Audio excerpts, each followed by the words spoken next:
కస్తే పుత్ర సంసారోయమతీవ విచిత్ర కస్యత్వం కత్కుతయాయాత తత్వం చింతియ తదియ భ్రాత. ఓ సోదరా అని పిలిచారు. ఏమి శంకరులకి మనం సోదరులమా అంటే మళ్ళీ ప్రసన్నత్వం.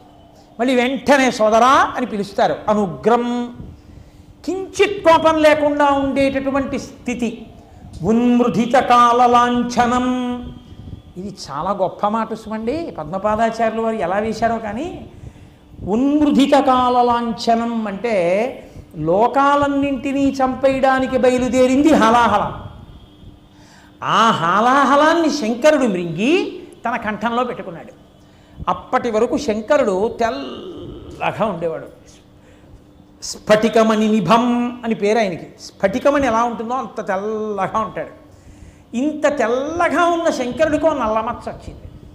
ఇంగ్లీష్లో అంటే విషం మింగినప్పుడు కంఠంలో పెట్టుకున్నాడు. లోపలికి వెళ్ళిపోతే ఉదరమ లోకంబులకును సదనంబుకు తెరిగి శివుడు చటుల విషాగ్నిని కుదురుకొనే కంఠబిలమున పదిలంబుకు నిలిపే సూక్ష్మ ఫలరసముక్రియన్. బయటికి వదలకుండా లోపలికి వదలకుండా లోకాన్ని రక్షించడానికి కంఠంలో పెట్టుకుంటే ఆ కంఠం నల్లబడి నీలకంధర నీలగ్రీవ అని ఆయన్ని శ్రీకంఠ అని లోకం కీర్తించింది. ఇంత తెల్లని శంకరుడికో నల్లమచ్చ వచ్చింది. తెలుగులో ఆ మాటకి అంత పెద్ద శక్తివంతంగా అనిపించదు కానీ మచ్చ వచ్చిందిరా అంటారు. లోకంలో ఒక చమత్కారం ఒకటి ఉంటుంది. వెనకటికి భర్త మీద ఏదో కోపం వచ్చింది, అక్క చెల్లెలకి తోడబుట్టింది, ఆ భర్త మీద అలిగి ఇంటికి వచ్చింది. వెంటనే అడిగితే కోపపడుతుంది అని చెప్పేసి చాలా రోజులు అడగలేదు, ఏదో కొన్ని నెలలు అయిపోయింది. ఈ అమ్మాయి భర్త పేరు ఎత్తట్లేదు, భర్త రావట్లేదు. అన్నదమ్ముడికి అనుమానం వచ్చింది, ఏమిటి బావగారికి ఊసెత్తదు, బావగారు రావట్లేదు, ఏమైనా చెయ్యరా అని చెప్పు చేసిందా అని. అడగకూడదు తోబుట్టువుది, అడగకపోతే తప్పదు. కాబట్టి చమత్కారంగా అడిగించడం కోసమని పాలు పిండడానికి వెడుతూ అక్కడే అక్క చెల్లెలు నించునుంటే భార్యతో ఒక మాట అనిపించాడు. చంద్రుడి వంక చూడమని, ఏమండి ఏమండి చంద్రుడిని చూసారా, అచ్చకి మచ్చ వచ్చింది అంది. అచ్చ అంటే చంద్రుడు, చంద్రుడికి మచ్చ వచ్చింది అంది. అంటే ఏదో మచ్చ పడింది అందుకే వెళ్ళటం లేదు, ఇక్కడ ఉండిపోయింది అని శ్లేష. వెంటనే ఆడబడుచు అంది, పుట్టింటికి వచ్చిన ఆడబడుచు, అచ్చకి మచ్చ వస్తే పడి చస్తుంది కానీ పుట్టింటికి రాదండి. చాలు, బావగారు ఎక్కడికో వెళ్ళారనమాట, దూరదేశం, అక్క చెల్లెలు వచ్చింది, చాలా సంతోషంగా వెళ్ళిపోయారు. ఇద్దరు ఒకళ్ళతో ఒకళ్ళు అనుకోకుండా చెప్పుకున్నారు. మత్స అన్న మాటకి అంత అర్థం ఉంది. శంకరుడికైనా మత్స ఉందేమో, అప్పుడప్పుడు కోప్పడతాడని. మత్సలేని శంకరుడు ఆదిశంకరులు, లోకశంకరులు, ఈ భూమి మీద నడిచిన శంకర భగవత్పాదులు. కాబట్టి ఉన్మృధిత కాల లాంఛనం, ఇంగ్లీష్లో అయితే బ్లాక్ స్పాట్ ఉందండి అంట. ఆయన చూడండి, అన్బ్లెమిష్డ్ కెరీర్. పాప ఆయనకండి అసలు ఎక్కడా మీరు పేరు పెట్టలేరండి, బ్లాక్ స్పాట్ లేదు ఆయనకంట. బ్లాక్ స్పాట్ లేదంటే నల్లమచ్చ లేదు. ఉన్మృధిత కాల లాంఛనం, అంత తెల్లని శంకరుడికి కూడా నల్లమచ్చ ఉంది. లోకోపకారాన్ని చేశాడో ఎందుకు చేశాడో నల్లమచ్చ ఉంది. శంకరాచార్యుల వారికి ఆ నల్లమచ్చ కూడా లేదు. ఎందుకంటే మరి ఇక్కడికి వచ్చినప్పుడు నల్లమచ్చ ఎందుకు ఉంటుంది, గరళం పెట్టుకోలేదుగా. లోకానికి బోధ చేయడానికి వచ్చారు, అమృతాన్ని పంచడానికి వచ్చారు శంకరుడిగా. కాబట్టి ఉన్మృధిత కాల లాంఛనం.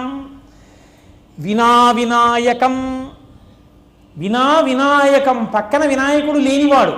ఎందుకనంటే శక్తి పంచాక్షరి ఉపాసన చేసే వాళ్ళకి తెలుస్తున్న రహస్యం. అమ్మవారిని ఒక్కరిని చేయరు, అయ్యవారితో కలిపి. అయ్యవారితో కలిపి కాదు, సుబ్రహ్మణ్యుడు గణపతితో కలిపి ఉపాసన చేస్తారు. కాదు కాదు, అసలు ఆయనకి హేరంబుడు అని ఒక పేరు వినాయకుడికి. హేరంబుడు అంటే తండ్రికి సంతోషాన్ని ఇచ్చేవాడు అని. పెద్ద కొడుకు ఒక్కడే ధర్మ సంతానం, మిగిలినది కామ సంతానం అంటారు. అందుకే పెద్ద కొడుకు ఒక్కడే తండ్రికి పితృకార్యం చేస్తాడు తల్లికి.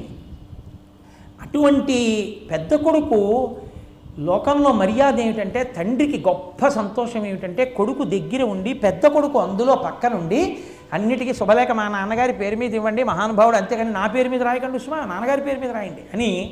నాన్నగారండి ఇవాళ ఏం చేయమంటారు, నాన్నగారండి వాళ్ళకి ఎంత ఇమ్మంటారు, నాన్నగారండి వీళ్ళకి ఎంత ఇమ్మంటారు. తను ప్రయోజకుడై కూడా నాన్నగారండి నాన్నగారండి అంటూ తిరుగుతున్నాడు అనుకోండి, తండ్రి పొంగిపోతాడు. హేరంబహ, గణపతి అలా తిరుగుతూ ఉంటారు ఎప్పుడు శివుడి దగ్గర. కాబట్టి వినాయకం, విశిష్టమైన నాయకుడైన. కాబట్టి ఎప్పుడు శివుడి పక్కన వినాయకుడు ఉంటాడు. అదే శివుడు శంకరాచార్యుల వారిగా వస్తే పక్కన ఉండడు. అందుకని వినా వినాయకం కాదు. అసలు రహస్యం ఏమిటో తెలుసా అండి, వినాయక అన్న నామం అమరకోశంలో బుద్ధుడికి ఉంది, తథాగతుడికి. ఆయనకి వినాయక అని పేరు. తథాగతుడు రాజ్యాన్ని విడిచిపెట్టి వెళ్ళిపోయాడే, ఆయన బౌద్ధమత ప్రచారం చేశాడు. బౌద్ధమతం సనాతన ధర్మానికి వ్యతిరేకం కాబట్టి ఆ బౌద్ధమతం శూన్యవాద ప్రచారం చేసింది. సనాతన ధర్మ ప్రచారం చేయడానికి వచ్చిన శంకరాచార్యుల వారి యొక్క వాదం ముందు నిలబడలేక ఆయన ఏమీ ఎత్తి చూపించలేదు, తప్పు చెప్పలేదు. కానీ నిష్కారణంగా సనాతన ధర్మంలో తప్పులు పట్టుకునే ప్రయత్నం చేస్తున్న వాళ్ళ నోరు మూయించడానికి శంకరులు మాట్లాడారు. ఆయన ప్రజ్ఞకి తట్టుకోలేక భారతదేశాన్ని విడిచిపెట్టి బౌద్ధం పారిపోయింది కాబట్టి శంకరులుంటే తథాగతుడు నిలబడలేకపోయాడు కాబట్టి బుద్ధుడు వినాయకం, బౌద్ధం వెళ్ళిపోయింది శంకరులు వస్తే. కాబట్టి వినాయకం అపూర్వ శంకరం. ఆ శంకరుడి గురించి మాకు తెలుసు, ఇలాంటి శంకరుడి గురించి మాకు తెలియదు అసలు. ఆదిశంకరా నీవు అపూర్వ శంకరుడివి. ఆ శంకరుడి గురించి ఎన్ని రూపాలో 64 లీలామూర్తులు మేము విన్నాం, చదువుకున్నాం, నమస్కారాలు చేశాం. కానీ శంకరా, ఆదిశంకర భగవత్పాద, మీ వంటి శంకరుడి లేడు, మీరే అపూర్వ శంకరుడు. ఇంత గొప్ప స్వరూపం మీది. అటువంటి గురువర్య మీరే పరమేశ్వరుడు. పరమేశ్వరుడు గురువుగా మా ముందు కదులుతున్నారు మమ్మల్ని ఉద్ధరించడానికి. ఓ గురు సార్వభౌమా నమస్కారం అనడానికి నమామ్యభోగి పరివార సంపదం నిరస్తభూతిం అనుమార్థ విగ్రహం అనుగ్రం ఉన్మృధిత కాలలాంఛనం వినాయకం అపూర్వ శంకరం అని స్తోత్రం చేశారు పద్మపాదాచార్యుల వారు. అందుకని మహానుభావుడు పూర్వాశ్రమంలో శంకర, సన్యాసాశ్రమంలో శంకర, పేరు మారని ఏకైక వ్యక్తి శంకర భగవత్పాదులు.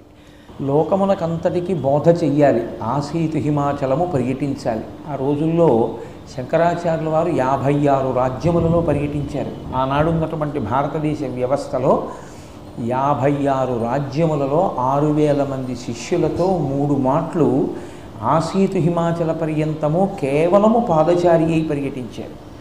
అది కూడా శంకరులు పర్యటన చేసిన సమయంలో శంకరాచార్యుల వారు వస్తున్నారని జయనాథం చేసిన వారు, శంకరాచార్యుల వారు వస్తున్నారని చెప్పి కనీసం ఆయనకి భిక్ష పెట్టడానికి సిద్ధంగా ఉన్నవాళ్ళు కూడా లేకపోగా శంకరాచార్యుల వారు వస్తున్నారు, ఎలా అయినా సరే ఆయనని ఇబ్బందికి గురి చెయ్యాలి, ఆయనతో వాదన చేసి ఓడించాలని శంకరులు బయలుదేరారు అనేటప్పటికే ఇటుగా వస్తారని చెప్పి తమ వాదనలకి పదును పెట్టి ఎలాగైనా శంకరాచార్యుల వారిని ఓడించి ఇక శంకరులు అడుగు తీసి అడుగు వెయ్యని స్థితిని కల్పించాలని కొన్ని వేల మంది ఆయన పట్ల వ్యతిరేక భావంతో ఎదురు చూసినటువంటి రోజులవి.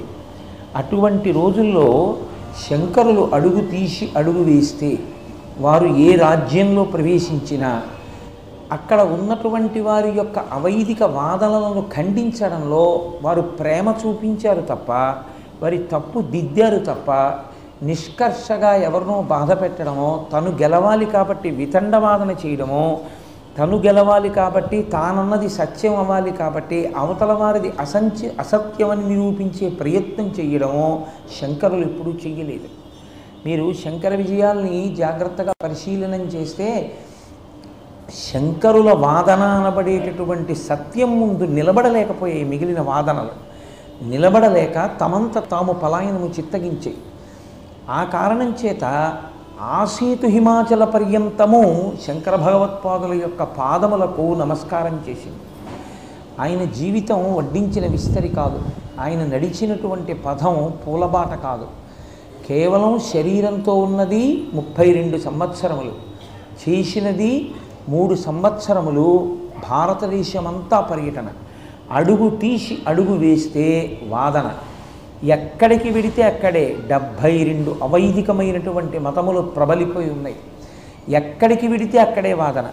దానికి తోడు సర్వజ్ఞపీఠాన్ని అధిరోహించే సమయంలో సాక్షాత్తు సరస్వతీదేవే అడ్డొచ్చింది ఆయనకి. అడ్డొచ్చి శంకర సర్వజ్ఞపీఠం అధిరోహించాలంటే నాతో వాదించాలని సరస్వతీదేవి అంతటి వారిని ఓడించి ఆవిడ చేత శంకరాచార్యుల వారు చెప్పిన వాదన సత్యమే అనిపించుకుని వ్యాసాచార్యుడంతటి మహానుభావుడి చేత శంకర భగవత్పాదులు ఇచ్చిన బ్రహ్మసూత్ర భాష్యము వంటి భాష్యము తిరుగులేనిది. వారు చెప్పిన అద్వైత సిద్ధాంతము అంత ప్రామాణికము, అంత తిరుగులేని సత్యము. అని వ్యాసుడంతటి వాడు సంతోషించి వేరొక 16 సంవత్సరములు శరీరంతో ఉండి బోధ చేయవలసినది అని అభ్యర్థిస్తే అప్పటికి 16 సంవత్సరాల వయస్సుకి శంకరాచార్యుల వారు బ్రహ్మసూత్ర భాష్యంతో సహా ప్రస్థానత్రయానికి భాష్యం ఇవ్వడం కూడా జరిగిపోయింది. కేవలం ప్రచారం కోసం వేరొక 16 సంవత్సరములు శరీరంలో ఉన్నారు. ఎన్ని దేవాలయాలకి చక్రప్రతిష్ఠ చేశారో, చాలా చోట్ల దేవతా స్వరూపాలు ఉగ్రంగా మారాయి. శంకరాచార్యుల వారు ఈ దేశంలో పర్యటించినటువంటి సమయంలో, వారు తిరుగాడిన సమయంలో ఉన్నటువంటి పరిస్థితుల్ని శంకర విజయాల్లో మీరు జాగ్రత్తగా పరిశీలనం చేస్తే మీరు నిజంగా ముక్కున వేలేసుకుంటాం. అయ్య బాబోయ్, ఒక్క వ్యక్తి అసలు ఇలా ఎలా సాధించగలిగారు అని. అందుకే Jawaharlal Nehru glimpses of world history అన్న పుస్తకంలో, డిస్కవరీ ఆఫ్ ఇండియా అన్న పుస్తకంలోనూ కూడా ప్రపంచ చరిత్రలో వచ్చినటువంటి రాజులందరి గురించి ప్రస్తావన చేస్తూ ఆయన శంకరుల గురించి ఒక మాట రాశారు. ఒక సామాన్యమైనటువంటి బ్రాహ్మణుడు 8వ ఏట సన్యసించి ఆసేతు హిమాచల పర్యంతము పర్యటించి అందరినీ తన ప్రౌఢమైనటువంటి వాదనతో అవైదికమును ఖండించి మొత్తం దేశంలో ఉన్నటువంటి వాళ్ళందరినీ ఒకే సిద్ధాంతం కిందకి తీసుకొచ్చి అందరినీ భగవద్భక్తి అన్న ఛత్ర ఛాయల్లో నిలబెట్టినటువంటి ఆ ఒంటరి సన్యాసి ఉన్నాడే, అది మాత్రం అత్యద్భుతమైన సాధించినటువంటి సాధితం. అలా సాధించిన వాడు నభూతో న భవిష్యతి. కాబట్టి శంకర భగవత్పాదులు సాధించినటువంటి విజయం అంత తేలిక కాదు. ఆయన ఎదుర్కొన్నన్ని కష్టాలని ఎవ్వరూ ఎదుర్కోరు. ఎందుచేత అంటే అసలు ఆ శంకరాచార్యుల వారు ప్రచారం చేసినటువంటి రోజుల్లో అత్యంత ఆశ్చర్యకరమైనటువంటి సంఘటన, అత్యంత క్లిష్టమైన సంఘటన ఒకటి ఉంది. బ్రహ్మగారి భార్య సరస్వతీదేవియే ఇక్కడ సరసవాణిగా వచ్చింది, ఉభయభారతి అన్న పేరుతో. అటువంటి తల్లి ఏ స్త్రీ తన జీవితంలో తన భర్త సన్యసించాలని కోరుకుంటుంది? అందున పోనీ ఏదో సన్యసించాళ్లే ఊరుకుందాం అనుకోవడానికి ఆమె మండనమిశ్రుడు అన్న పేరుతో ఉన్నటువంటి బ్రహ్మగారితో కలిసి యజ్ఞములు జరుగుతున్నటువంటి చోట బ్రహ్మస్థానంలో కూర్చున్నటువంటి వ్యక్తి యొక్క భార్యగా ఎన్నో మర్యాదలను, ఎన్నో గౌరవాలను అందుకుంది. అటువంటి తల్లి తన భర్తయే సన్యసించి వెళ్ళిపోతాను అంటే సంతోషంగా మీరు వెళ్ళిపోండి, నేను ఒక్కదాన్నే ఉంటానని ఎలా అంటుంది? ఏ స్త్రీకైనా అది సామాన్యమైన విషయం కాదు. కానీ నిజంగా శంకరాచార్యుల వారి జీవితంలో జరిగినటువంటి అత్యద్భుత సంఘటన ఈ దేశంలో పుట్టినటువంటి స్త్రీలలో లెక్కించదగినటువంటి మాణిక్యములలో ఆ ఉభయభారతి సరసవాణి ఒకటే. ఎందుచేతంటే ఏ భార్య తన భర్త వేరొక సన్యాసితో వాదన జరుపుతుంటే మీరు ఓడిపోయారండి, ఆయనే గెలిచారని ఎలా చెప్తుంది? కొంతమంది అంటారు 21 రోజులు జరిగింది సంవాదన మండనమిశ్వరుడికి శంకర భగవత్పాదులకి. జరిగినప్పుడు పూలదండ వేసింది, ఎవరి మెడలో పూలదండ వాడిపోతే వాళ్ళు ఓడిపోయినట్టు అంటారు. కానీ శంకర విజయంలో ప్రామాణికంగా చెప్పిన విషయం ఏమిటంటే ఇద్దరూ కూర్చుని వాదించుకుంటున్నారు, 21 రోజులు అయింది. ఆవిడే నిర్ణేత, ఎవరు గెలిచారు ఎవరు ఓడారు ఆవిడే చెప్పాలి. ఎంత చమత్కారంగా ఆవిడ మాట్లాడిందంటే మీరు ఓడిపోయారు అని భర్తను అనలేదు. సన్యాసిని భోజనానికి రండి అని పిలవరు, సన్యాసిని దేవతార్చనకి రండి అని పిలవరు, వైశ్వేదేవానికి రండి అని పిలవరు. సన్యాసికొక్కడికే భిక్ష, భిక్ష అన్న మాట ఇంకా ఏ ఇతరులు వాడుకోకూడదు. భిక్ష చేయడానికి వెళ్తున్నామన్న మాట వాడుకునే అధికారం కేవలము సన్యాసిదే అంతే తప్ప భిక్ష అన్న మాటని ఏదో ఒక దీక్షలో ఉన్నంత మాత్రం చేత గృహస్థాశ్రమాన్ని విడిచిపెట్టని వాడు భిక్షకెడుతున్నానన్న మాట వాడకూడదు. మీరు శంకర విజయాల్ని జాగ్రత్తగా పరిశీలిస్తే ఏ మాట ఎప్పుడు వాడాలో అర్థం అవుతుంది. అందుకే ఉభయభారతి ఇద్దరినీ పిలిచేటప్పుడు శంకరాచార్యుల వారి వంక చూసింది, అయ్యా తమరు భిక్షకి రండి అనాలి, భర్త వంక చూసి మీరు వైశ్వదేవానికి రండి అనాలి. ఆయన గృహస్థ అయితే ఇద్దరి మధ్య ఒప్పందం శంకరాచార్యుల వారికి మండనమిశ్రుడికి. ఎవరు ఓడిపోతే వారు, మండనమిశ్రుడు ఓడిపోతే గృహస్థాశ్రమం విడిచిపెట్టి సన్యాసం తీసుకోవాలి, శంకరాచార్యుల వారు ఓడిపోతే అసలు ఆ ప్రసక్తే లేదు. కాబట్టి నేను మాటే మాట్లాడను. కాబట్టి ఇప్పుడు మండనమిశ్రుడు ఓడిపోయాడు. అది ప్రకటించడం ఏ భార్యకైనా అంత తేలిక విషయం కాదు. కానీ ఆవిడ సరస్వతి, ఆవిడ కట్టుబడింది. ఓడిపోయాడు నా భర్త, కాబట్టి నేను చెప్పాలి ఓడిపోయాడని. మీరు ఓడిపోయారు అని చెప్పడం ఇక ఆయన సన్యసిస్తాడు. ఆవిడ నోటితో ఆవిడ చెప్పలేకపోయింది. మీరు ఓడిపోయారు అని చెప్పడం మానేసి 20 రోజులు ఏమని పిలిచేదంటే, మీరు వైశ్వదేవానికి రండి, మీరు భిక్షకి రండి అనేది శంకరాచార్యుల వారి దగ్గరికి మండనమిశ్రుడి దగ్గరికి వెళ్ళి.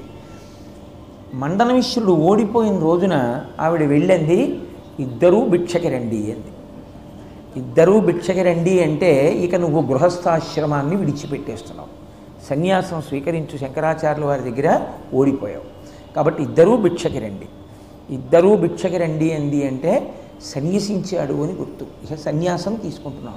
అందుకే ఏ పదాన్ని ఎక్కడ వాడాలో అక్కడే వాడాలి తప్ప ఏదో పడికట్టు పదాల్లాగా అలా వాడడమే అది సంప్రదాయం అన్నట్టు ఇష్టం వచ్చినట్టుగా పదాలని వాడుకోకూడదు.